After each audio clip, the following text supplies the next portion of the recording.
Silver screen presenting till death. तो कहानी की शुरुआत में हम एमा को देखते हैं जो टॉम के यहाँ पर रुकी हुई थी।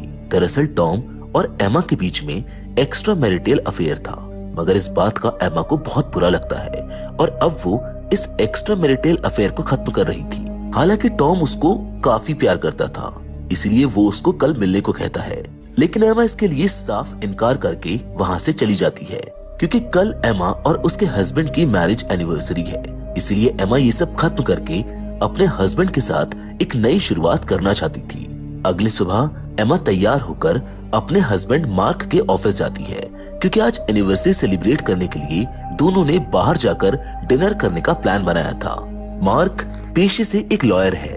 एमा मार्क की डेस्क पर बॉबी नाम के एक बंदे की फाइल को देखती है जो आज से 10 साल पहले चोरी के इरादे से एमा के घर में आया था, मगर ऐसा करते हुए एमा उसको देख लेती है, इसलिए बॉबी उस पर हमला कर देता है। वो उसको काफी बुरी तरह से मारता है, लेकिन तभी अपने बचाव के लिए एमा बॉबी की आंख में चाबी घुसाकर खुद को बचा लेती है। एमा का ये केस मार्क ने ही लड़ा था और वहीं पर इन दोनों की पहली बार मुलाकात हुई थी, जिसके कुछ ही समय बाद एमा ने मार्क से शादी कर ली और बॉबी को 10 साल की जेल की सजा हुई।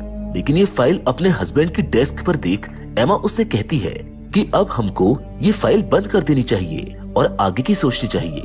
यहाँ से दोनों लिफ्ट की मदद से बाहर जाने के लिए नीचे जा रहे होते हैं कि तभी टॉम वहाँ पर आ जाता है, जिसको देख एमा एकदम से शॉक्ड रह जाती है और लिफ्ट में ये दोनों ऐसे बिहेव करते हैं कि जैसे कभी एक दूसरे को देखा ही ना हो। यहाँ पर हमको पता चलता है कि टॉम तो मार्क का जूनियर है। जी हाँ, अब तक एमा का चक्कर उसी के हस्बैंड के जूनियर के साथ चल रहा था।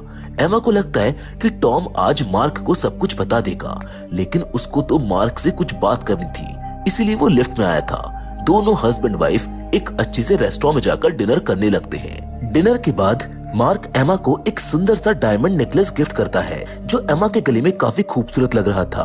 अब एनिवर्सरी को खास बनाने के लिए मार्क अपनी वाइफ की आंखों पर ब्लाइंड फोल्ड बांधकर अपने लेक हाउस पर ले आता है।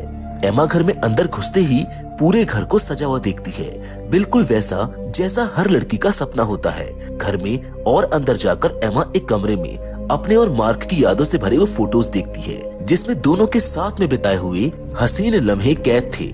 इसके बाद मार्क थोड़ा इमोशनल होकर एमा को अपने दिल का हाल बता देता है।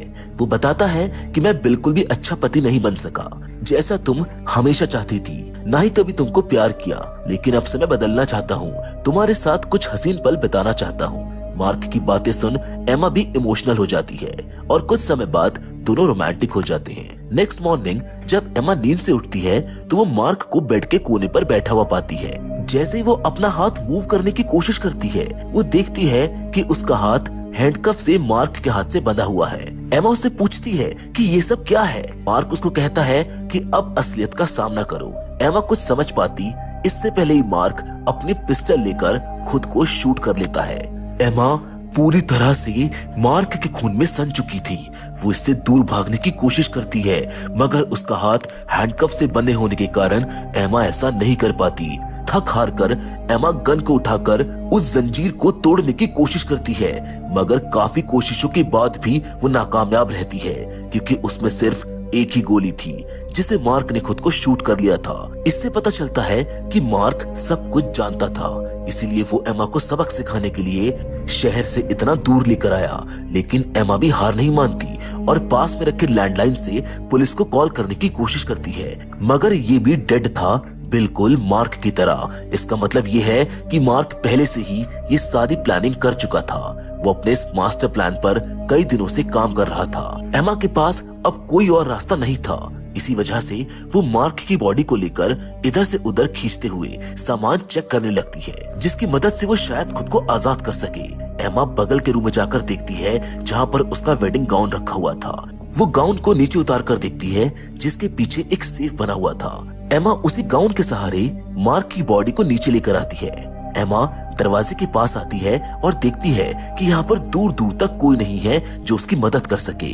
बाहर बहुत ठंड थी, इसलिए एमा मार्क के कपड़ों को पहन लेती है और अब वो वापस घर के अंदर आकर सबसे पहले अपने फोन को ढूंढती है, मगर मार्क ने पिछली रात को ही उसके फोन को पानी में डालकर खराब कर दिया था। बेबस एमा घर में चारों तरफ किसी तरह का ऑब्जेक्ट देखने लगती है जिससे वो किसी तरह से इन हैंडकफ से आजाद हो सके, मगर वो इसमें भी नाकामयाब रहती है। इसीलिए वो मार्क की बॉडी को खींचकर घर से बाहर ले आती है और कार में आकर बैठ जाती है। जब एमा मार्क की कार को स्टार्ट करने की कोशिश करती है तभी अचानक कार का रेडियो चालू हो जाता है, जहां मार्क उसको ताने दे रहा होता है कि मैंने तुम्हारे लिए क्या नहीं किया, तुम्हें नेम, फेम और पैसा सब कुछ दिया, लेकिन फिर भी तुमने मुझको धोखा दिया। मैंने तुम्हारे लिए जो भी किया उसके लिए तुम्हें मेरा शुक्रगुजार होना चाहिए था, मगर तुमने मुझको धोखा दिया।